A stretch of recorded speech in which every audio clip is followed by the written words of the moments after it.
Welcome, everyone, to another episode of Maybe Next Year, the only podcast that shares passwords before the show. My name is Frank. I'm Scott. I'm Password. I'm Paul. Oh, Scott. Paul, damn it. Paul Scott.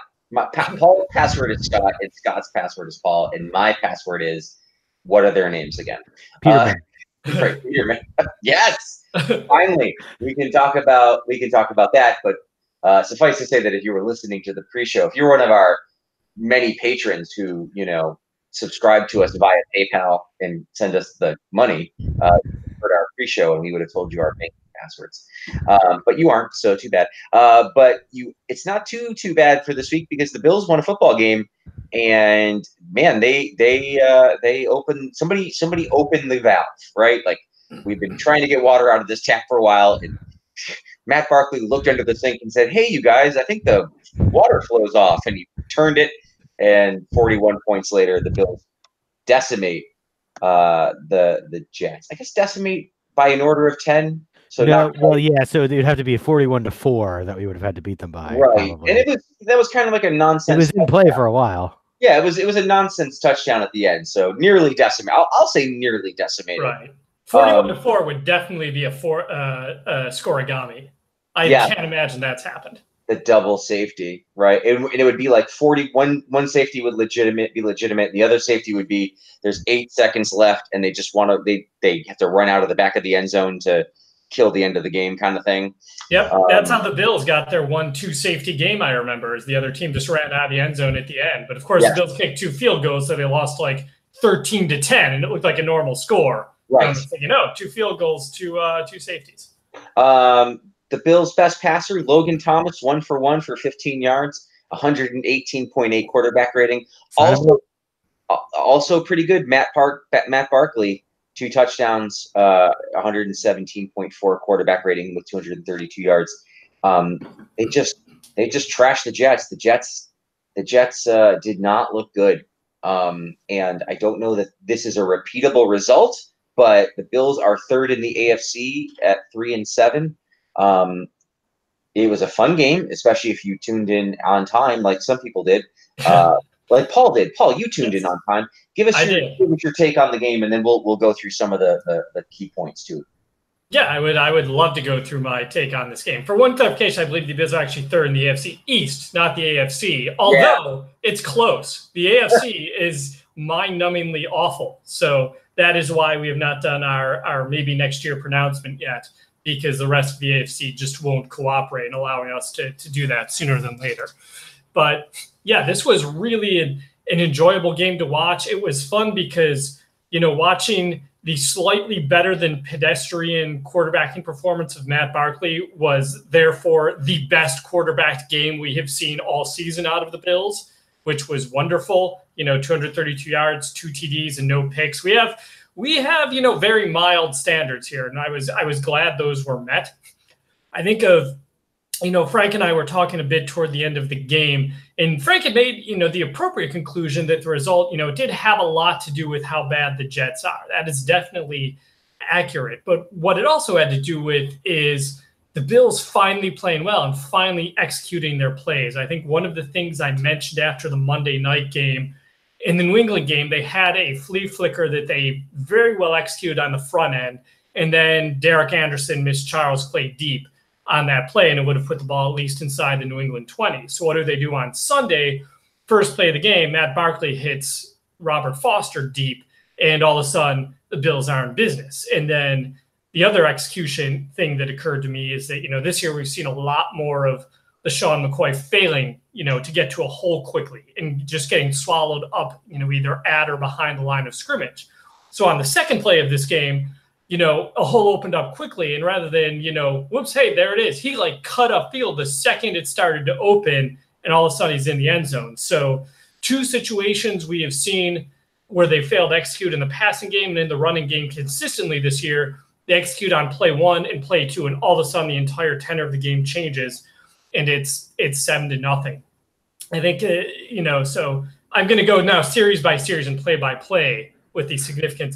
No, that probably we don't have quite enough time. That would be a 4-hour podcast. But I do want to know another thing I liked about this game. The receivers, I felt, did a much better job of helping out the quarterbacks by making plays on the ball. There was a dagger in the hard play on 3rd and 20 where Robert Foster, positioned himself well. James Lofton on commentary noted he wasn't right up against the sideline. He stayed a little bit away so he could come back to the ball, make the catch, land on his back, and still be in bounds.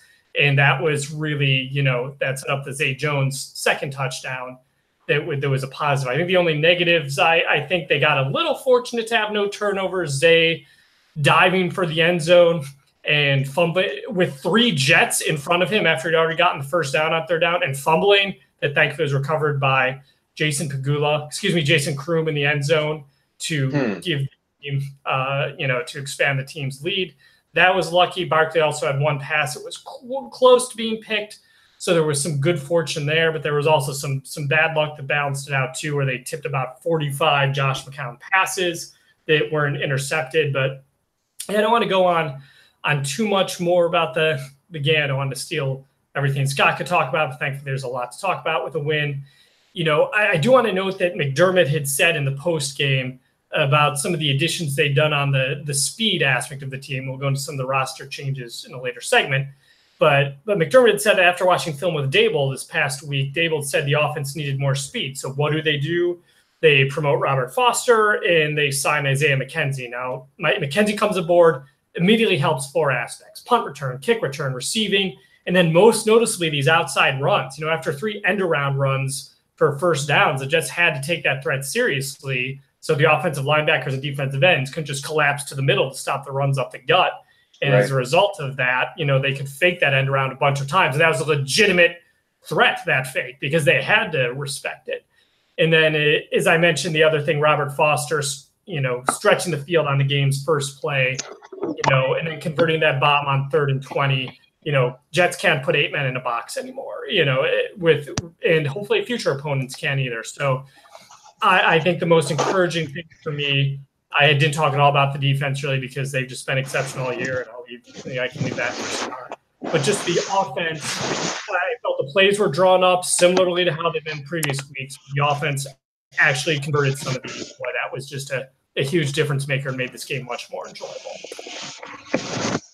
I'm going to continue to talk, even though Frank appears to be dragging a dead body around. Yeah, I'm so sorry. I didn't realize I was making so much noise. I spilled wine on my keyboard, so I am trying to gently mop it so it doesn't destroy the whole podcast and my computer.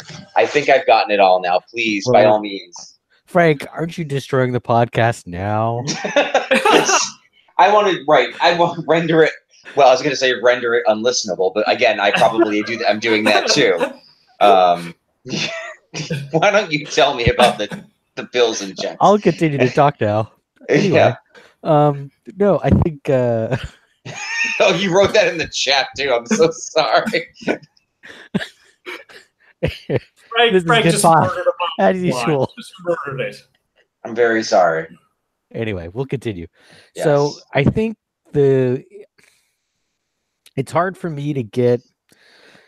I was watching the game kind of unfold on my phone, and I watched it afterwards, and I enjoyed. And everybody enjoys beating a divisional opponent. There's no opponent. There's nothing wrong with that. By all means, it's better than losing to them. That would have been a tough Tuesday. I've got 2 Jets fans in the audience, in the office, and they, I'm sure, would have enjoyed it. Though cynical as they are, they probably would also realize that would also mean not a lot to them. So at the same time, and so let's start there. This is a good thing. At least the team still cares enough to go out there and compete occasionally. And Paul mentioned some good stuff about the offense changing a little bit, at least some of the play calling, maybe some more kind of getting out of the kind of run, pass, kind of up the middle kind of thing, which you've been stuck in, or the 5-yard outs, which we were stuck in with Peterman in there, and to a lesser extent, Anderson and some of the other guys. Obviously, the optimism on the offense to a certain extent is tempered by the fact that obviously, which we'll get to later, Josh Allen is going to come back and start this next game after the bye, and Matt Barkley is not the future of this team. And if he is, then let's hope that he's that good every week. And I think history has proven that that's not the case.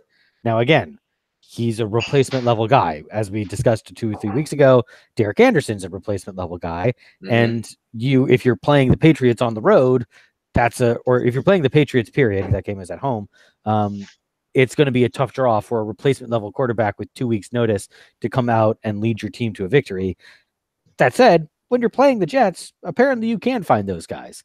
I think that's probably the biggest thing that I learned about the Bills, and really by definition, the sport of football, is that actually there are a large number of kind of mediocre to bad quarterbacks lying around out there who are evidently available, and that those guys can win you a game if they're so inclined. So I think that, to me, that really raises the bar of what you're expecting out of your quarterback that is on your roster right now, because if he's not that guy, then you might as well just go sign some guy off the scrap heap for the veteran minimum, basically give him a full offseason to prep and just say, we're just going to spend the rest of the money on the entire rest of the team, and we're not going to spend as much on the quarterback. Again, that's proven to be not quite as successful as having a stud, Tom Brady, Aaron Rodgers type, but it is, I feel like that's a more legitimate strategy at this point than trying to hope that like Ryan Tannehill or Andy Dalton turns into one of those guys. Anyway, so that was interesting from the kind of general kind of football watching perspective.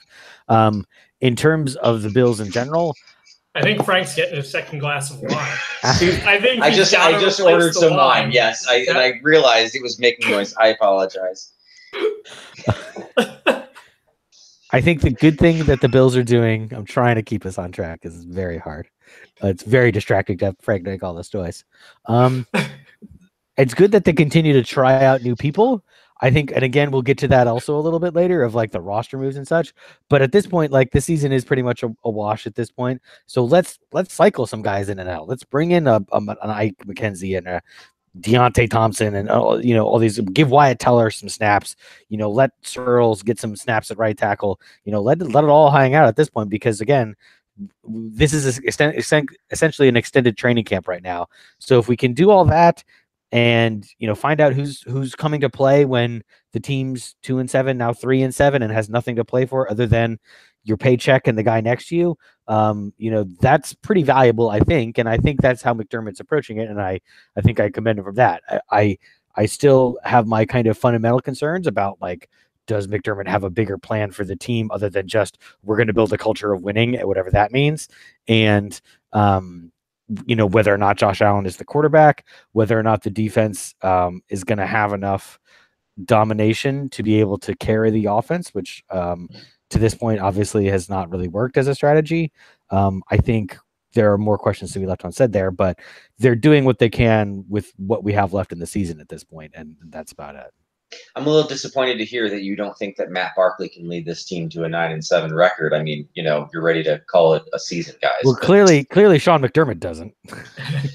Yeah, no, it's amazing how quickly he gave up on Matt Barkley, even though, I mean, think about all the chances that Nate Peterman got, and Matt Barkley actually went in and shamed him in one game. But at least that gave him the roster spot. It wasn't like, okay, yes, thanks, Matt, we're going to cut you and keep the other guy. We're going to keep this 1 week. It was all right, we'll just keep throwing darts at the wall until we find a legitimate quarterback, backup or not. Oh, okay, this guy works. Yeah, and I'll just, not much else to add to this because you guys have really hit a lot of it. I'll say that in rewatching it, I think there was a pretty big holding call on Shady's first touchdown run, which I was very happy they didn't call, because it was one of these things where he, as Paul pointed out, he definitely hits the hole and he runs, and he finally gets some decent blocks and it looks good. And part of it is the deep pass they just threw, and it is sort of replacement level stuff. Like if you hit, was it Robert Foster on that first pass? Yep. You hit him in stride, that's a touchdown on its own. Like he's that far ahead of the DB, and he sort of has to kind of catch it and going out of bounds. But it's also the best pass completed probably of the year by a Bills quarterback. So, you got to be, beggars can't be choosers. Overall, I agree across the board. I'm glad that younger players and that they're looking at speed and faster players. I'll say that I felt like this game and even the Patriots game they lost and a couple of other things, I feel like I do like Brian Daboll as an offensive coordinator. I feel like he is trying different things. I don't feel like we've been stuck in run pass too much, especially and to the extent that we were, I feel like that was almost exclusively Nathan Peterman stuff. That Nathan Peterman just is a quarterback that you can't work with. And Bills and Beers pointed out in the Bears game that every second and long they seem to hand off no matter what. But that was a Peterman game, just to go exactly your point. But Derek Anderson, and even Matt Barkley, who was there for 10 days or 12 days before he got his first start, and Josh Allen, I didn't feel like that was the offense. So, it gives me a bit of hope, and I'm willing to sort of give the thumbs up to him, at least for now. Other than that, it was a good game. I mean, I do think that they beat a terrible opponent that is reeling, that, hashtag evacuate the Bulls. That's my new Twitter campaign to get rid of Todd Bowles. They don't even sound like they like each other or the coach, and it's almost like I'm wondering if once they're officially out of the race, at 3-9 or something, that they might not pull a thing where they cut him loose early. So did they take advantage of a terrible team and beat the crap out of them? Yes. Is that a step forward for this team? Absolutely. Another person, though, that like Kelvin Benjamin, just further solidifying that I don't need him in my future as a Bills wide receiver. Hit a couple times in the hands. Like, the one thing he's supposed to do is jump up and catch a ball. And I felt like he got his hands on 2 jump balls and didn't catch either of them, including one in the end zone. So I'm just, not at all thrilled with him. But, if Wyatt Teller works out or at least like next year is like the swing player on the line. Be Andy Levitra. That's his goal. I am fine with that. Right. Be Craig Urbick. I don't know. Yeah, don't have to be Ruben Brown. Just be like a Levitra. 4 years of solid play. Right. Well, and I'm sort of, encouraged also on the health factor that it sounds like the Bills are not. I'm happy that there doesn't look like they're going to go back to Derek Anderson or Matt Barkley, because we're going to see Josh Allen. I think they have announced that already. So that's good. That's good, because that feels like, at 3-7, there's probably something in the room of, hey guys, we could go 9-7. Like, you still have to sort of play lip service to that, even if you don't believe that in the room. But you can't start a quarterback that you don't think gives you the best chance to win. So it means that they haven't really lost confidence in him, and also we get to see him. So who knows? Maybe he's learned a little in his time off the field, and we will, continue that story in 2 weeks. Do you want to start him against the Jags? Is that a good idea? That seems like the wrong. I realize they are not as fearsome as they have been in the past. We're kind of skipping ahead or skipping around, but I feel like that is the operative question to me, because again, we're just getting him back, and he's going to have some practice time, and it just seems like that sounds like a recipe for disaster. He'll have 2 weeks to prep for it, right? So that's good. I agree with you that there's a part of it that smells like Nathan Peterman versus the Chargers, where you're like, is this really the defense you want to start a guy out on? But also, like, he's not Nathan Peterman, right? Like, he's not the 5th round flyer quarterback. He's supposed to be the future. So, now's as good a time as any to start trying to figure it out. And since I've already written the season off, I'm less interested in if they win and more interested in if he can look competent against good defenses. But I believe what is the point of your question. And you have been right about this kind of thing before. So I do not dismiss it. The thing that you're always right about, Scott, is who are the 3 stars. I am always right about the 3 stars, because 3 stars are always right. Exactly. I am the one who gives them to you, therefore I am correct. The 3 stars usually begins with honorable mention. The honorable mention of this game is Robert Foster, who was signed off the practice squad and came in and caught 100 yards, which is something that I don't think any Bills receiver has any Bills receiver done that this year. No, I know. Last year, Deontay Thompson did come off the street. He was on the waiver wire and then caught for 100 yards. But this was, no Cam Phillips, no Ray McLeods. No one had gotten 100 yards this year. That was kind of the thing that was running through my head was Deontay Thompson, as I watched Foster on Sunday. Hopefully, given that Thompson,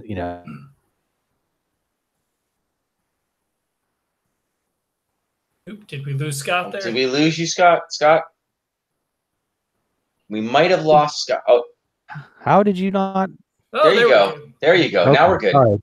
Sorry. Okay. Yeah, if I attempt to do anything other than the pod, it continues to break. So the Meanwhile, I'm over here dragging dead bodies across my keyboard. Nothing happens. Yeah. He actually authored a web browser doing that. It was right.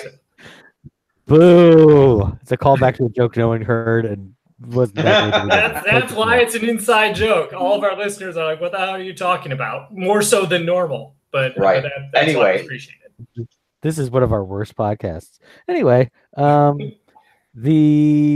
Robert Foster's your third star. He reminded me of Deontay Thompson in terms of his like, hey, we just signed this guy. Maybe he's good. And then it turns out that he's really not that good. But hopefully Foster's got a little more upside because he's a practice squad rookie and maybe he's got a little shape to him and maybe we can turn him into something. Who knows? Let's be positive. Third star goes to Matt Milano. 6 tackles, 1 interception on a nice. Well, it was the pressure again. The defense played in general. We didn't really talk about them other than just kind of they got a couple deflections.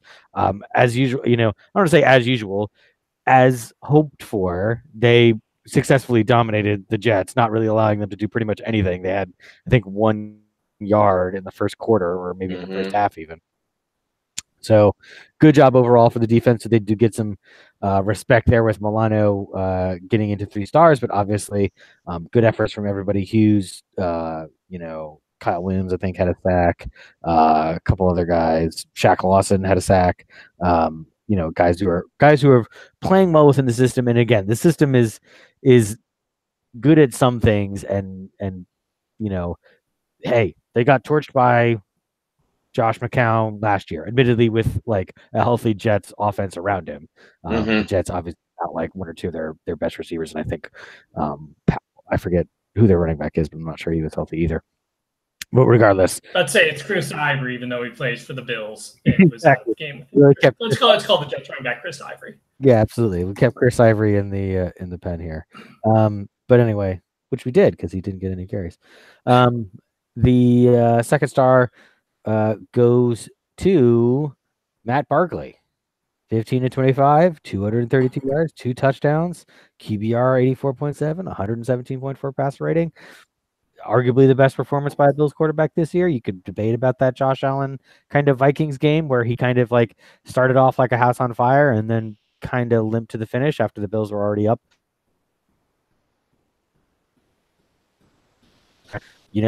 Decisive with the ball, making good reads. Not a lot of 1 or 2 throws that he'd probably like to have back because they could have been intercepted, but obviously they weren't, and that's part of it. He doesn't have the Peterman curse where your receivers suddenly stop dropping the ball when you throw it to them.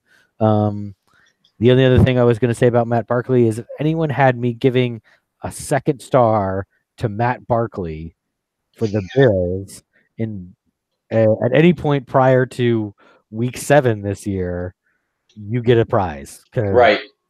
Like names drawn out of a hat at that point would have been better. Like Jim Sorgi comes in for the Bills. That's just as legitimate as Matt Barkley coming in and winning this game for the Bills and looking decent doing it. So in 3 weeks when the 2nd star is Paul Justin, we shouldn't be surprised at all.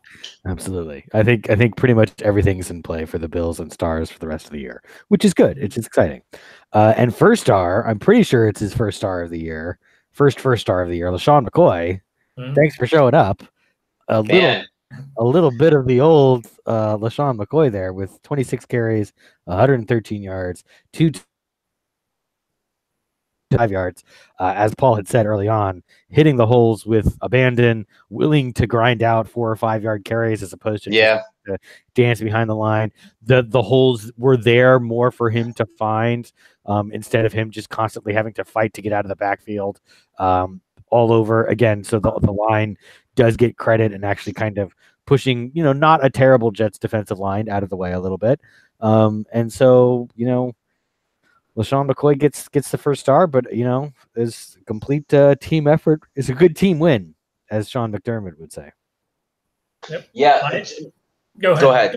I was gonna say you know, the two things, like, I feel like if Milano had gotten concussed, his start could have even been higher because he played such a great game. That interception he had was 30-plus yards downfield, and linebackers are not known for covering players 30-plus yards downfield, at least effectively. So that was good. Then we know this might be one of our worst podcasts. I missed the opportunity to go, like, did you listen to season 1? Did you listen to season 1, Scott? You might want to check that out because it'll be coming out on 4K Blu-ray soon. Now that we're finally getting the remasters in, the Criterion Collection. Yes, the producer's cut. No, that was all I had to add. It was nice to see Shady play like Shady. I mean, he's been the thing to watch the last couple of years, and I felt bad for him because I felt like there was a sense of, personally, I couldn't tell if it was him or if it was the line or both, and it probably is both, but he definitely looked like old Shady once he got a few blocks, and he's looked good at times when he's caught the ball in open space. There's just not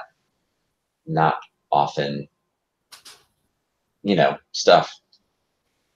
What am I trying to say? There's not often open spaces. There's not enough open space for him. Yeah. Exactly. Right. Well, I'll tell you where there's an open space now. It's on the roster where Nathan Peterman used to be, as well as Ramon Humber and Cam Phillips and Philip Gaines. But I mean, we can talk about all of them, but I'm here to talk about I'm here for your Nathan Peterman takes, to be honest. He was awful. He never really got better. And then he left far after everybody wanted him to go. He is almost certainly a very nice human being, and I wish him the best in life. But gosh, did I need him away from this football team. Anybody, Scott, you just did 3 stars. Paul, yeah. Give me your outtakes on the out players and the death of Peter Mania. Yeah, we'll flip the agenda a bit, and we'll start right with the death of Peter Mania, because that's the bigger story, although they did cut someone who'd been with the team for over 2.5 seasons as well. But with Nathan, yeah, I had been, on Twitter for a couple weeks, obviously Nathan Peterman's just been getting it left and right for a long time. And, I didn't like necessarily seeing some of the attacks because I thought, okay, you're crossing the line here. He's a bad quarterback. He's now in a situation where it's less his fault than the people who put him in this situation. And the receiver's not helping him by tipping interceptions right into other players' hands that are very catchable balls. But I didn't want any of that to be misinterpreted as Nathan Peterman has a spot on an NFL roster, because he really doesn't. And he's just not a skilled football player. And he had so many chances with this club. After the Chargers thing, you're like, okay, that was the biggest nightmare you can have, but he should get another chance. So he gets a chance in an admittedly tough situation against Indianapolis in the snow, and didn't destroy the game, but didn't do anything special at all. It was tough to tell because the opposing quarterback was Jacoby Brissett, so who knows what an actual quarterback would have done. Comes into a playoff game, not immediately, but within a few plays, throws an interception and ends the Bills' playoff hopes. Has a great preseason. Okay, we'll throw you in yet another situation where you could succeed to start the season opener. He's so bad that he's benched after a little more than one half and demoted to second string, even though the Bills wanted to bring Josh Allen along slowly. And then it comes into a Houston game because of an injury, throws a pick 6 that takes a tie game into a Texans victory with less than 2 minutes. Then a Bears game after that, where he immediately, as much as I defended him the Bears game, much as I noted some of the interceptions and problems weren't his fault, but even still, he averaged like 2-3 yards an attempt. He was throwing everything behind the line. He completed 31 passes for like 4 yards. And yes, I know that's an exaggeration, but not far. No, yeah. The whole point I'm getting at here is I think everyone agrees, like, he was simply not an NFL ready quarterback. He's not an NFL capable quarterback, not even not NFL ready. And he's as Frank said, from all indications, he's a great guy. He is a focused guy. But apparently, his work ethic must have been something else to stay on this team as long as he did. Right, because he kept getting those chances, and they kept being, okay, this is the breakthrough. But some people in that environment, they have to come through. You're under the lights, and they just can't succeed. And it was very clear several times over that Nathan Peterman wasn't that guy. I do wish him the best in life, because he does seem like such a good, focused person. but it is better for the Buffalo Bills, for everyone in that locker room who has to be accountable for their performance, and for Nathan Peterman in the pursuit of what's next in his life, that this happened now, and now everyone can move on.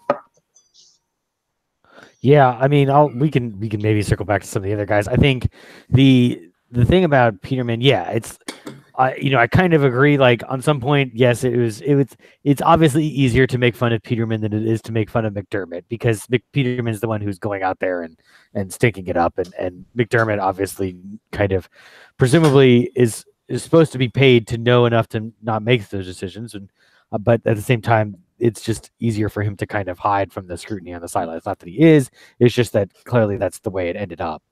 That said, and so, yeah, you can't expect Peterman to just say, I'm not good enough to play this. Someone fire me and take this money. I don't know. Vontae Davis seemed to be capable of that level of self-introspection.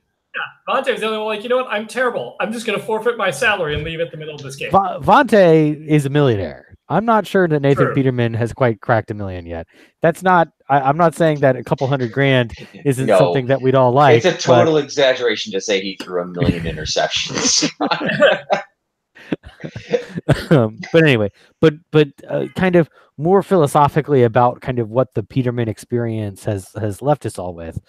I think the hope that I have is that Sean McDermott has learned something from this. He is obviously, this is his, as a defensive coordinator, ultimately the buck doesn't stop with you for the roster. The roster's, the buck on the roster, so to speak, stops somewhere else. The head coach or the general manager or the pro personnel guy, whatever. And obviously now McDermott's the head coach, and he, even if he is not technically in charge of the 53-man roster, he certainly has a great deal of impact on it. And I think we all realize that he has some sort of vision for what Peterman was going to be. And I guess the only thing that I will say is hopefully McDermott has realized what like I have, what kind of talent level is available just lying around on the street, ready to be scooped up and put on the roster with little to no effort, and what that level of performance looks like. Because frankly, I'm not sure that I did. I'm not sure that Sean McDermott did. I'm not sure a lot of pro people would, because ideally in a most stable NFL teams, you have the starter, and then you either have the rookie that you're developing to be the next guy, or you have the veteran backup who's the graybeard and at least gives you some competence and can take the snap from under snapper, turn around and hand it to the running back, and the offense can move at least with some, professional proficiency, basically. I think that now hopefully he would understand, like, boy, I really blew this one. He shouldn't have been on the team at all. He didn't have an NFL ceiling. Like some guys, like the floor is he'll be a player in the league. Nathan Peterman's ceiling was like the CFL. Like that's kind of his high point at this point. Practice squad, right? Like he should have been Levi Brown and never actually into a game. Onto a game, yeah. So I hope that is the thing that he can take away from this, and that he will remember that going forward, that regardless of whatever else the guy brings in the locker room, culture, work ethic, try hardness, a handsome face, wears a nice suit, which he seems to have, good sunglasses, whatever. Like he has to be able to perform on Sundays, otherwise he can't be on the team. Otherwise, everyone on the team is going to think you're an idiot, and they're not going to want to play. So that is, I think, hopefully the lesson that we can all learn, and most specifically, Sean McDermott learns from what happened with Nathan Peterman. And I did look up his career earnings, Scott. $1.03 million. So he is technically a millionaire. He did earn that over the course of 26 NFL games. And his hit next year will be $119,000. That's like $600,000 in interception. So pretty great. That's like a bank heist. Like seriously, he went to the Bills, stole $1 million, and got away scot-free. That is the Nathan Peterman experience. Thank you very much. I'm going to take my money and I'm going to start my business now. Slate's going to do a crime podcast about him in a couple of weeks. The Peterman Show. It's just Peterman just laugh. That's why Sean McDermott wouldn't cut him. It was just Nathan Peterman playing like the pencil game with what's his face? Who was the offensive coordinator? Rick Dennison last year. Yeah. You know, he put the pencil into his eye and it said, "Want to see a magic trick? Why so serious?" Yeah, exactly. So anyway, yeah. Well, now I got to watch that movie. Thanks, Scott. I don't have enough to do around here. I don't have strong feelings about Philip Gaines. I mean, Philip Gaines wasn't very good. We talked about him a little last week. Yeah. Too. We did. I think the big name on this list we should at least talk about for at least 45 seconds. Humber. Yeah, I mean, he was a Rex Ryan holdover that McDermott liked enough to keep last year and start at linebacker last year, even with the emergence of Milano, who still was getting significant snaps on defense through the first 4 or 5 games of this season, right? And is now on the road. I think since I've started rambling about him, I should continue, but I don't necessarily think his career with the Bills could be over. He knows the system. They do have an open roster spot right now. They're down to 3 QBs. They're not going to add a 4th. I thought once they subtracted and got down to 6 receivers from 7, they wouldn't add another. But hey, Deontay Thompson is on board now, so they're back up to 7. So, and with Milano's head injury at the end of last game, I could see them bringing him back. So I don't want to necessarily go on too long about him, but, he was a contributor for years. He was a good special teams player. Milano has cited him as someone who's guided him in what to do in his role. So, it's not a big loss in terms of the game to game. It's probably the right move. It obviously was the right move to get rid of him and bring Foster up from the practice squad, who had a huge impact on the game on Sunday. But, Humber was he was not a world-beating free agent signing, but he was a free agent signing who lasted, 2.5 plus barely seasons and, at least made a contribution, which is a lot more than a lot of the Doug Whaley era signings ended up doing. Yeah, I mean, I don't know. He was here for a while and then he left. He will someday show up on This Day in Bills headlines, and you guys won't even remember his name. Yeah, and hopefully, right, yes, headlines, not a story, because if he's in a story, he's committed a crime or dead. Mm-hmm. And so I prefer him to be in This Day in Bills headlines. Yeah. It's a testament to clearly building up the defense, isn't it? I mean, they've gotten better. And I will also say, hopefully, a little bit more of kind of what I was talking about in terms of like McDermott kind of being willing to let go of guys who, for some reason, he's found affinity for because they're, either he clearly has a thing for like veterans and guys who've been around the league a long time. Hopefully, he's realized, like, no kidding, Ramon Humber, not that great. Let's just we already have the next guy here. It's not like Josh Allen where you're like, oh, I don't know if he's really the guy or not. Matt Milano is the guy. I mean, he's probably not perfect, but he's certainly better than Humber at this point, and he's actually probably good. So let's just kind of roll with that for a while. Paul said something, and I think it's worth pursuing for a second. Do you think they'll keep 3 quarterbacks, and do you have strong feelings on it? I feel like another lesson that could be learned, if we're borrowing Scott's language, is that maybe this team needs 3 quarterbacks, particularly since the 2 that are left that are not Josh Allen are ones that are sort of approved, so they've managed not to pee themselves playing football. Do we all agree that that's probably in the future here, and we're not going to suddenly be like, oh, we can do just fine with Matt Barkley and Josh Allen? Yeah, I'd agree. Keep 3. One, the first issue is the offensive line. They've started 4 quarterbacks this season because 2 got hurt and 1 was incompetent, and so just with the fact that your QBs are going to get hit a lot. That's something to keep in mind. Also, I like the kind of the quarterback options you have now. You have Allen as a future. As long as he's healthy, he gets the last 7 starts of what is not going to be a playoff season, very likely. So, play him against good defenses, see how he develops. You have Barkley in case he gets hurt. Barkley, as we saw this week, can do a good job in terms of, making plays in the passing game that need to be made. We forgot to mention Deion Dawkins scored a touchdown. That was freaking amazing. Yeah. Right. So, how did we not do that? Sorry. Yeah, that was a beautiful play call, by the way. That and And Matt Barkley said he almost killed that play because he heard the Jets yelling, like, tackle's eligible, tackle's eligible. He thought, I should cam this. And then he's like, screw it, I'll try it anyway. And it worked.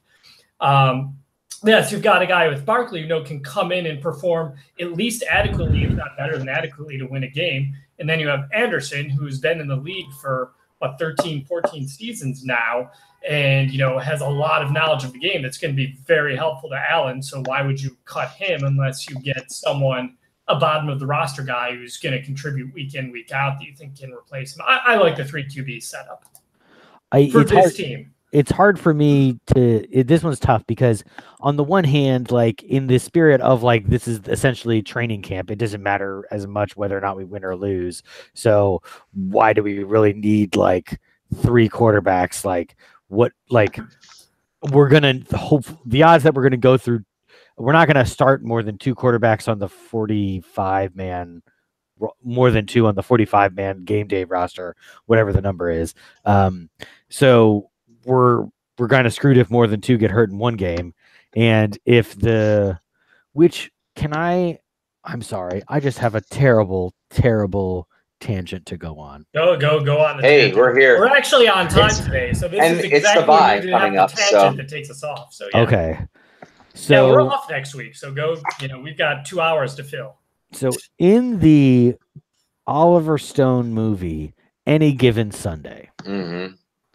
Wow. They're not the it's not the NFL because all the teams just kind of look like NFL teams. They play in like college stadiums that kind of they play in college and pro stadiums that kind of look like NFL stadiums. It's like the Miami Sharks. And it occurs to me that in that league, apparently you can have 3 quarterbacks on your game day roster because as you recall, who's the old guy? Dennis Quinn? Is that his name? Yeah, Randy. Dennis Quaid. Yeah. Yep. Dennis Quaid is the starter. Cap Rooney is the starter. He gets injured. He like blows a disc or something. Then the backup comes in for like 1 series and he gets like killed. And they say James Woods is the doctor and said, "What do you mean?" I forget the name of the backup. It's like Tarkenton or something. What do you mean Tarkenton got hurt? He fell off the bench. And then they have to go to Willie Beeman to come in and be the 3rd stringer. And it occurred to me, how could he be active on the game day roster? Because he would have been the 3rd string quarterback. But clearly, again, it's a fake league. So I guess in that league, you're allowed to have 3 game day quarterbacks. You can. The only time I remember the Bills having 3 quarterbacks play in a single game, and I'm sure there are others, was like back in 2004, and it was a blowout win. So they put they had Bledsoe start, and then they're like, "Oh, you know what? Let's give Shane Matthews a chance, the backup." And then Shane threw like a long touchdown. Everyone cheered, like, "You know what? That's got to be your one play as a Bill." And then they brought in Lossman, like, "Okay, you're the future. Let's see what you can do for a quarter." Huh. But it's generally, I guess there's no rule. It's just how do you want to spend those 45 bodies? Yeah, right. So sometimes you can activate 3 QBs. There's no rule against it, but because of the contributions you usually need, I think most teams, I think the vast majority, keep only 2 QBs active on game day. Okay, but anyway, so they end up because with James Washington, aka LL Cool J, in at running back, you're gonna be able to mostly run the ball at that offense. So why they felt the need to have 3 quarterbacks on their game day roster, I don't know. Anyway, going back to the Bills, tangent over. What were we talking about? We were talking about Facebook and Twitter questions. Do we have any? Frank's already skipped on. I feel like you made your points. Yes. We didn't mention. And if you can't remember what it is, then we did mention Terrell Pryor, but really, what do we have to say about Terrell Pryor? He's out. And sure. The one guy we added, we should at least mention, Levi Wallace, from the practice squad to cornerback number 2 against a team with no wide receivers. He did very well.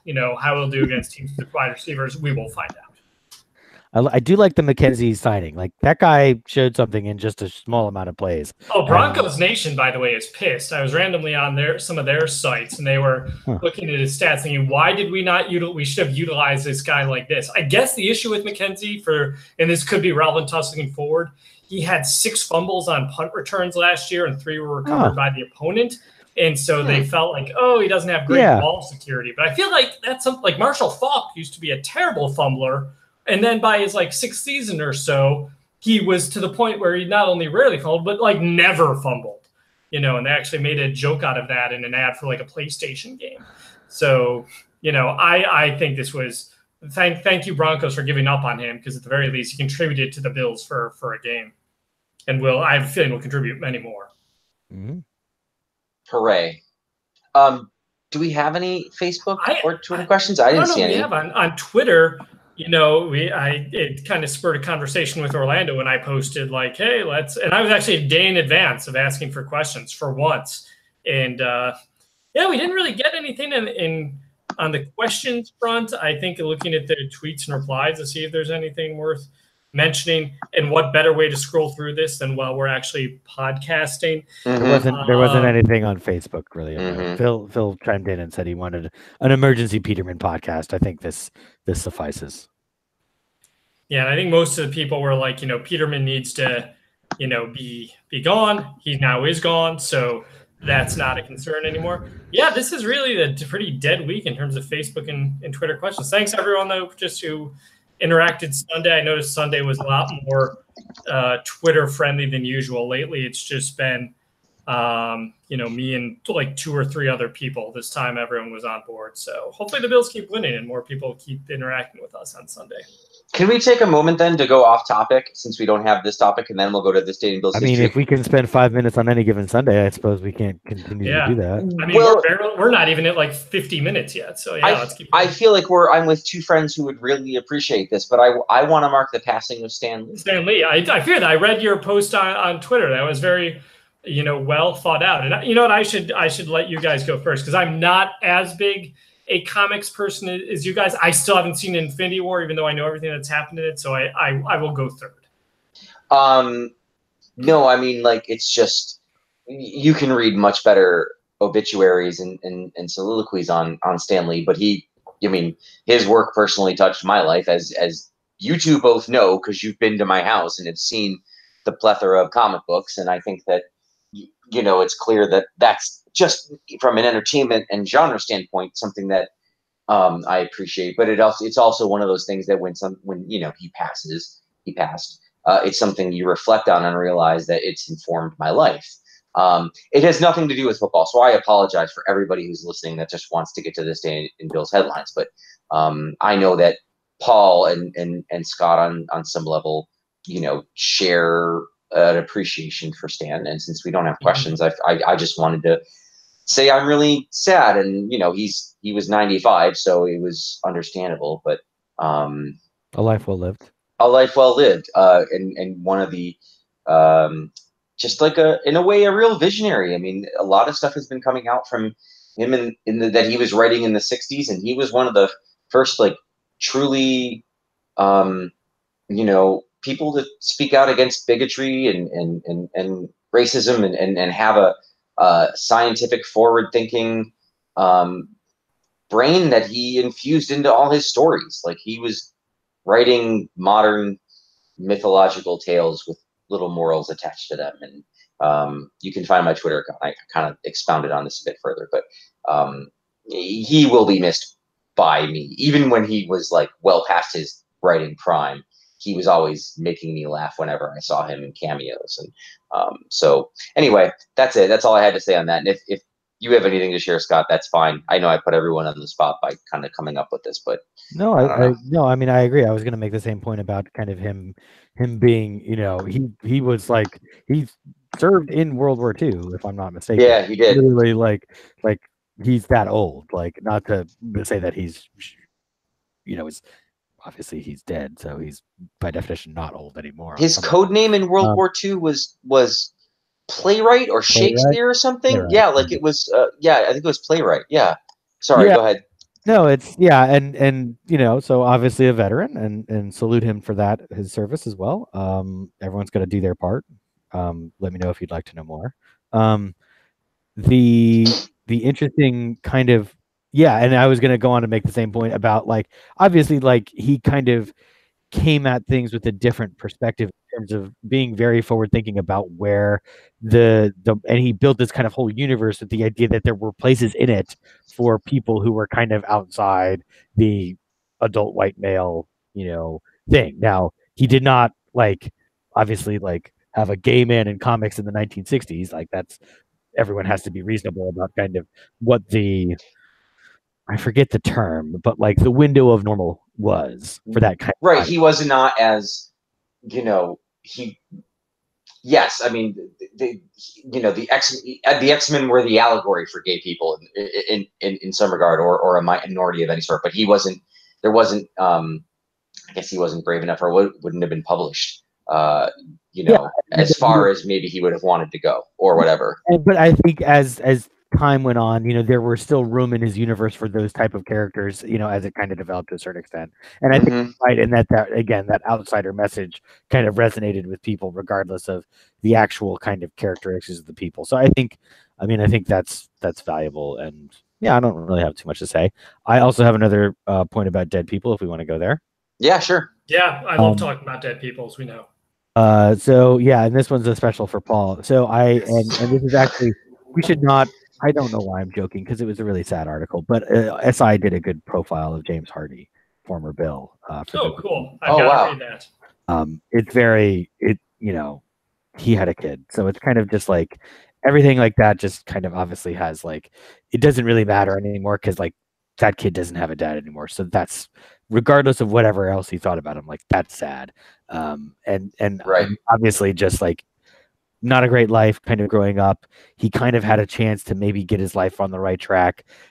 I'm a little disappointed. I will say it was a good article. It was a little disappointing because it kind of glosses over his pro career. And you would think that would have been the one thing that Sports Illustrated could have done, was talk to some of the Bills, coaches. I'll never forget his huge catch against the Jaguars in week 2 that won that game. And that was the first year the push out rule was abolished. So it didn't matter if you were pushed out. Now you had to get 2 feet in, and his balance, and he got 2 feet in. Sorry, that's one of my pro remembrances of James Hardy. Yeah, no, and it was. I remember being very excited when he drafted him, because as a Big Ten fan, I remember him, torching the Big Ten, and he still holds all of Indiana, admittedly not a football powerhouse, all of their basically receiving records, like yards, touches, touchdowns, receptions. And I was very excited because he was very tough to guard. He was 6'6", he was 220, he had good legs. He could catch the ball. And I was very excited when the Bills got him. I thought he would have been a star. We got him with a 2nd-round pick, but then he got injured. He didn't make the team. He made the team. He didn't get on until later in the season. He did have those couple nice catches, but then he tore his ACL. It took him a while to come back. He went back to training camp with us, and then we cut him. He hung on for a little bit with the Ravens after that. And then there's just kind of this long kind of descent back to, his whole life was trying to get out of where he came from to a certain extent, which was not a particularly nice part of Fort Wayne, Indiana. And then you could see as he kind of got back to that life that it kind of became accompanied with mental illness and all this other kind of complications and sadness and other things, and obviously just ended with his suicide not too long ago at this point. So yeah, but I would encourage everyone to read it. Yeah, and it's got. I'll mention James, and I'll go on to Stan Lee. But I've literally opened this article now. And I'll never forget it. It was a This Day in Bill's History on the podcast, and James Hardy had been the answer or something. We're joking about him because he was kind of a draft disappointment. And then as Frank was reading down his Wikipedia article, and we realized some of the issues he was confronting, Frank just is like, nope, we're stopping now. We're not making fun of this guy anymore, and we never have, because if you don't think you're affected by mental health issues, or that someone in your life isn't, trust me, that you are, and someone is. And if it's not you, it's someone you care about very much. So that's this is maybe next PSA, I guess, at this point, but definitely something to remember going forward. And I'm definitely going to read this article on Stan Lee. The one thing I will note, again, everyone try and read Frank's great 5-paragraph soliloquy on this, if you will. A great, someone who's a great storyteller and revealed truths. The only thing I want to mention about him, which I thought was so pressing, is there's an interview from about 24, 25 years ago that showed up with him. They're like, hey, you're getting this movie made now. What other of your films are going to be made? And he just sent off a laundry list of like 16 to 18 films that he thought like these will, we've had talks about these movies and someday they'll be made. And it was kind of like, okay, whatever. And then when Ant-Man was made, all of a sudden, all of these had been made, like every single one. So, right. To have that high in art that your art is appreciated, your ability to be a storyteller and a great graphic novelist and relate to all of these people is good. And that still has an element where there's sales, like people can, you can help people make a lot of money off of this. That is a rare combination when you can be true to your art and make a living out of it and positively affect the lives of so many people. And I think that's what I think about Stan Lee. Yeah. Well done. Okay, let's lighten the mood and get it back towards football. All right. And I don't think I have any debt bills to discuss, so I guess this will lighten the mood. Okay, good. Well, good. Then the Stay in Bills headlines, here we go. Yes. I'm ready to play. Are you ready to play the feud, Scott? Yes. Here we go. We have not as many questions as usual today, but it's still a fair number. This isn't trivia to start. I just want to note that a headline 2017 was, is it time for the Bills to bench Tyrod Taylor for Nathan Peterman? That was an actual headline today in 2017. Just had to point that out. And that was after the Saints game. It said, is it time for the bench him? Not yet. It wasn't. All right, sorry, this is a nice warm-up one. It's a little easier one to start, I think. Buffalo Bills blank among league leaders in quarterback pressures. What year? 2016? 2016. It says majority of his 39 pressures have come from QB hurries, a stat that you don't see in the box score. I think that's got to be Jerry Hughes. I agree. Yep, you guys are both correct. So, all right, now we're going to get a little bit, gradually get a little more difficult. So we'll go back to 2014. Blanks, red contact lenses, dominant play for Bills against Dolphins, garnering attention. Ooh, Mario Williams. Oh, Scott didn't even. I thought that was going to be a little trickier, but Scott just dives right in. Yeah, that was Mario. I forgot about the red contact lenses that he used to wear. Remember when Mario Williams was good for that season and a half? That was a great season and a half. Yeah, they had the sweet nickname. All came up as soon as they got bad. Yeah. Cold front. So good. Cold front. All right. This is one I do not remember remotely, and maybe you guys will, but we know the player, so I went for it. So 2012, this is someone who was not yet a Bill and actually played for the opposing Miami Dolphins at the time, but eventually became a Bill and made a disparaging comment about women in Buffalo. So it says, blank makes comment about Buffalo women. He was on a sports show in Miami discussing this Thursday's Buffalo Bills game. There's a brief discussion about the fact that Thursday's game will be played in Buffalo's cold, which caused one of the hosts to hypothesize that the women in the stands would be topless. The other host said, you don't want to see that, to which first host replied, no, God, no. And then this player chimed in right in with, not Buffalo women. Do you know this Bills player? Frank might. Scott, do you have any? Yeah, I do know who it is. I'm pretty sure. I'm then Dolphin, future Bill. Then Dolphin, future Bill. I don't have it then. I'm wrong. If he was a then Dolphin, future Bill. Yep. Then I'm wrong. I will say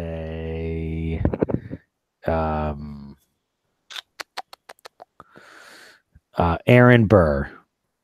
After he shot Hamilton. Yeah. Right. No, I thought it was Willis McGahee who said something differently disparaging about Buffalo. So I apologize. I had that wrong. Right. And Willis had disparaged Buffalo and said there was nothing to do, but fathered 3 children by 3 different women while he was in Buffalo. So clearly he was finding things to do. People, right? Yes. Right. You're in the right position, Frank. I'll give you that hint. This player is really well known for his college football career, the scandalous result of that career, and also for sex tapes. Reggie Bush. Reggie Bush. Yep. Yes, he was a brief Bill. Yep. All right. The briefest of Bills. 2010 will be our grandest trivia question, so we'll save that for the end. So 2006, prosecutor recommends charge dropped against Bills safety blank. Hamburg Town prosecutor Dennis Gahn said Monday he will make a recommendation after receiving a letter from the player's girlfriend requesting the domestic dispute charges dropped. Gahn said the girlfriend, who was returned home to Ohio, also wrote she did not require medical attention after police were called to the player's home in suburban Buffalo on November 5th. What year is this again? 2006. I have a good guess for this, but I want Scott to go first because if I get it right, everyone's going to say, "Oh, damn!" I think. I feel like there wouldn't be a lot of Dante Hittner jokes if he actually hit his girlfriend. That's right. I think you're in the right era. Can I make my guess? Go right ahead. I think it was former Ohio State player Ashton Yabuti. Wow. Frank is right. This is a good pull. You wish I was. I feel the need to jump in because Frank's guess is phenomenal but wrong, and Scott's Dante Hittner comment was correct. Oh wow! And we can't make those jokes. Yeah. He can't have that nickname. I just love the fact that Frank got the right era because Yabote was on the Bills in 06, and I emphasized Ohio for a reason because that was Whitner's background. That was his background too, right? Yep. So for Frank to say Yabote, I've got to give him credit there, even though Scott's answer it was technically correct. Yeah, he called himself Dante Hittner. Little questionable there, Dante. Don't know if I'd do that. All right, I was hoping to find more info on this and about why this guy got ejected, but I couldn't. But 2005, Bills guard blank, 2 others ejected in a chippy finish to Bills' victory over Chiefs. So it was a 2005 guard, and I feel like he's been guessed in prior This Day in Bills headlines, but has never been the correct answer until today. Ashton Yabuti. Switching positions. This is kind of my spot here of like early 2000s Bills offensive lines. Yeah. That was the one we had the one time, and you guessed 4 of the 5 linemen who started that game, but not the one lineman who was the correct answer. That was the Mike Gandy guess game. Yeah, Mike Gandy, my nemesis. I'm going to go with Ross Tucker. All right, Ross Tucker, who now writes for NFL.com. Frank, any guesses? Yeah, I have no guesses. All right, it was Chris Villarreal. I was wondering if it was too early for that signing. Is that the signing with Langston Walker, right? Yep, that was around the same time. And then Villarreal, I think 2005 ended up being his last season with the team. I think he signed in 03 or so, and then tailed off.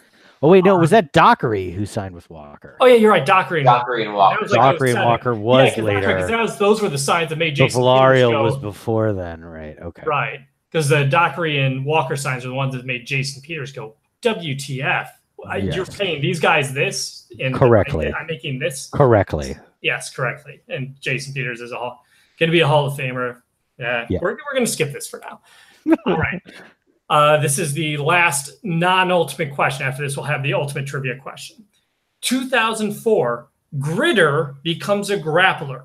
And by this, they mean Gritter, a football player, becomes a grappler, a professional wrestler. So this is a Bills player saying, I've watched wrestling since I was 5 or 6 years old. Even when I was in Buffalo, when people talked to me, my conversation to warm up was to talk to pro wrestling. When I was asked if I could meet anyone in the world, who would it be? I'd say Ric Flair. As a child, I didn't have football posters and football cards. I had pro wrestlers on my wall. Spoiler alert, they wrote this article because he did become a wrestler. He was a linebacker for the Bills during the Super Bowl era. He played in Super Bowl 28 against the Cowboys. 96, he signed with the Patriots as a restricted free agent, became a starter as the right outside linebacker, and made 23 tackles in his 2 starts before he had a career-ending injury. But he said he went to the Patriots because he wanted to be closer to WWF, the then WWF, in Stamford, Connecticut. So he wrestled in Total Nonstop Action Wrestling from 2002 to 06. He became the NWA World Champion. He wrestled in the WWE for 2 years. He actually beat CM Punk during that time. Can you name this gritter turned grappler?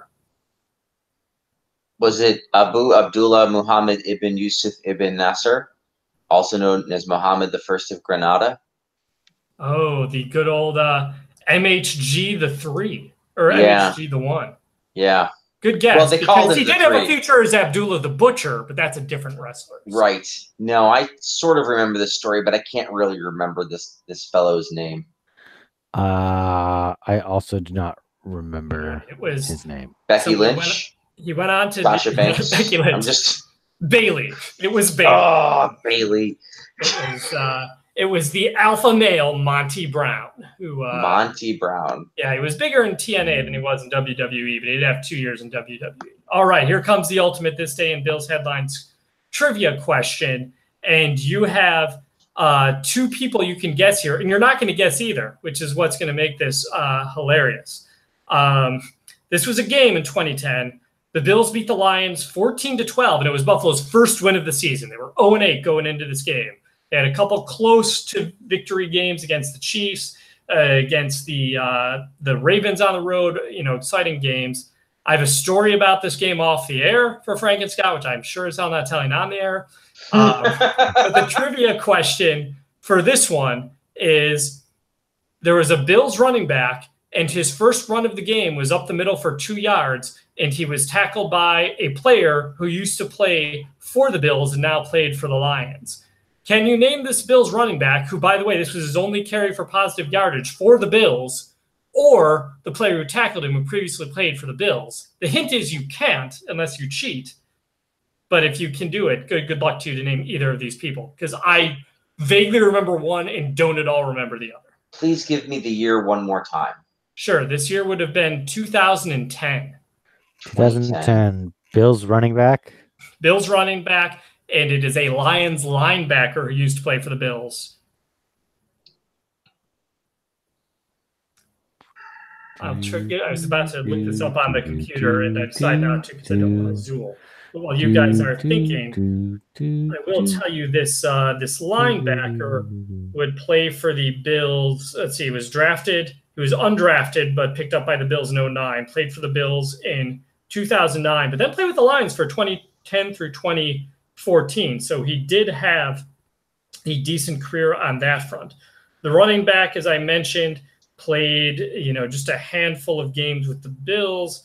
I'm looking up his career right now, which I'm doing on my phone because, as we discovered, I am the chief Zooling issue. He was born July of 1984. He played for the Titans for 4 seasons, the Redskins for part of 1, and then ended his career in 2010 with the Seahawks and then the Bills. And I don't recall this human being ever existing. The other guy for the Lions, bad sign. Yeah. I've already made my joke guess, right? So I'm not going to make another here. Is it like Jonathan Smith?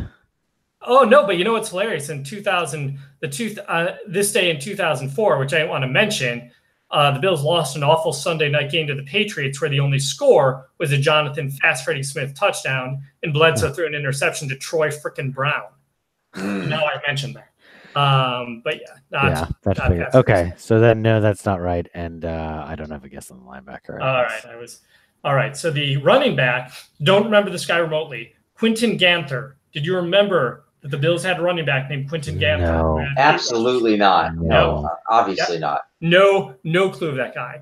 The linebacker I slightly remember. Ashley Palmer. No. All right. Well. Maybe a little bit. I remember because he was straight out of Compton, California. Went to Mississippi for college. And did, after the Bills got rid of him, he did have 5 seasons with or 4 seasons with the Lions. So he did some stuff, or 5 seasons with the Lions. So, but yep, that was This Day in Bills headlines, November 14th. Wowzer. I want Ashton Booty to have been a good answer. The Bills are playing the Jags the next time they get on the field. They're 10 games in, so we're not due for a new quarter preview yet. Jags are scuffling. Jags, not that great. Jags are playing like a Doug Marrone-led team. Oh, wait. Yeah, right? AFC, I'm going to actually pull up the whole AFC standings if I can here. Also scuffling, which maybe we'll talk about next time if it happens again. Patriots did not look very good, and somebody gave a bad report card to Tom Brady saying that he did not look great. But he still is thrown for the 5th most number of yards in the NFL. But he is the greatest quarterback in the history of the NFL. Right. So and he's married to a model. He's got a few things going for him, Yes. But he did play like shit against the Titans this week. But as far as we know, he is still a human and will eventually age. So there is that. Right. The Jaguars 3-6 would probably play one more game before they see Buffalo, meaning that they've already missed their bye. So Pittsburgh. So they could be 3-7 or 4-6. 160 points for 137 for the Bills. The Bills have given up 251, and Currently on a 5-game losing streak. Right, slightly better offense and defense by the scoring anyway. Right. We should mention, because it might change next week after the bye, the Bills are the #1 defense in yards per game. So good job for the Bills on that front. It's like 300 yards a game. So yeah, definitely. That's something that might change, but also goes unremarked upon given how poor this team is overall. So good for them. But what do we make of the Jags game? I guess I can find it. There probably isn't an odds, but I would think it's they wouldn't have them yet because the Jags have to play a game. I guess I'll jump in with my prediction first. I'm almost loath, and I found I hesitate to do this after the Bills win a big game or win in a big way. Which, by the way, they beat the Jets. We all universally hate the Jets because the bar we met at was also a Jets bar. Right. So that was wonderful to see. But I'm always loath to pick the Bills to win after they have a big victory over a team because I feel like they're almost due for a letdown and I'm overreacting to the positivity. So I took a very, down the middle view. And you look at the Jaguars coming on the road against Buffalo, no offense against a great Bills defense. A good Jags defense, still not as good as it was last year, but certainly, again, 199 points given up this year, better than an average defense in terms of points allowed. And, they're still strong. I think you put this game in Buffalo, you put Bortles in Buffalo. I think you're going to have 2 weeks to prepare for this game, which, it's not guaranteed you're going to win coming off a bye week by any means, but it definitely helps your cause because you're rested, you get healthy, you can game plan for 2 weeks. Every player on Sunday is going to be sitting around watching the Jaguars game, so they'll have that preparation. I think the Bills have a good edge in this game. I don't think that it's going to be a spectacular win, but they can win this game. They can avenge that playoff loss, and I'll say the Bills take this one. I'll say 16-10. Scott? I don't think I can pick the Bills to win a game until like Josh Allen looks like an NFL quarterback and wins a game. I don't know that he's proven that. It's not that we can't win a game with a running game only and a good defensive performance. It's just that's just not a smart pick. That's a tough way to win. So I will say that the Bills lose at home to the Jaguars at 14-9, something along those lines. None of these games are close, so I'm going to say it will be 33-15. Games with the AFC South have been close. Oh, they have? Yeah, that Colts game was way close. And the Texans and Titans games were 2/3 of the AFC South games have been close. Yes. Well, most of their games haven't been close. They are going into the bye week with the momentum, which I feel like we failed to remark upon. How invaluable is that? Of course, they'll have to carry that through. Meanwhile, the Jags are out there slogging around trying to play football games, and the Bills just have the momentum. So they'll get that. They'll have the home crowd advantage, and I think that this is going to be a game where we're all happy that the Sabres are playing well because I don't know. I don't think that I think that they're going to lose to the Jags. I think Josh Allen might struggle in his return. I think the Jets game was an outlier because of largely the competition, and I think while the Jags are bad, they're not the Jets. So, excuse me. Oh man, I'm tired just thinking about this game because it's going to be such a slobber knocker. I could very easily see an issue. I'm just going to bet I'm going to try and have my brain outthink my heart here, which wants the Bills to win and wants the game against the Jets to mean something, and I don't think it's going to ultimately mean very much. So let's say it means a little something. We'll say 23-14 Jaguars. I think that the offense will probably get them in some sort of trouble, and the Jags will pull away. Perhaps it'll be a closer game. Maybe it'll be like 17-14 until the end, and then they'll score a touchdown and kind of put it away. But that's my 2 weeks outlook, which could change if the Jags fall apart. Yeah, that's what I got. Until next time, which we probably won't do a podcast till after the Jags have played, correct? Like that's a post-Thanksgiving pod, a post-Jags pod. Yes, for those in the Americas, happy Thanksgiving or Canadian Thanksgiving, and we hope you enjoy your holiday next week with the turkey and the football. But we will be off until after then. You can find us on Facebook /BillsMNY or on Twitter @BBillsMNY. We will update the pages. I'm sorry. You can do it, Frank. I know. I'm just. It's 9:40. I'm so ready for bed. I feel like one of us should. I'm awake, so I feel like I should lead any podcast that starts later than 8:30. No, that should be our rule. It's just the child. The child has been trying this week. So the Facebook and the Twitter will be there. You can search Buffalo Bills maybe next year to find this podcast or send it to your friends, and we'll do that. But we'll be happy to talk football this weekend and over Thanksgiving. I'm sure we'll have some time to chat about things. We won't be too far. And of course, if they do something crazy, we'll pull an emergency pod together. But most likely you'll hear from us after. The new GM of the Buffalo Bills. Right. Paul. Yes. The new GM. Take that, Brandon Bean. Or Joe. Joe's been very active on the Twitter this week. It's been great hearing from Joe. It's been nice. Yeah, Scott, Joe's been on the Twitter. I know you're not on the Twitter, so I'm not on the Twitter, but that's good. It's hi Joe. Hi Joe. We'll tell Joe. I hope maybe Joe listens. Maybe Joe just tweets us. Who knows? But until next time, we should get Joe on the show. If Joe wants to be on the show, we should have it and really round out all the men that were at that. For listeners, Joe was part of our core crew back in some of the dark days of the late 2000s. Yes, at the bar. Right, and a good guy, and definitely was ready to get into a fight at FedEx Field, and it was in the right to do so. We just sort of didn't. We held him back and said, "No one wants to be here anymore. So can we just go?"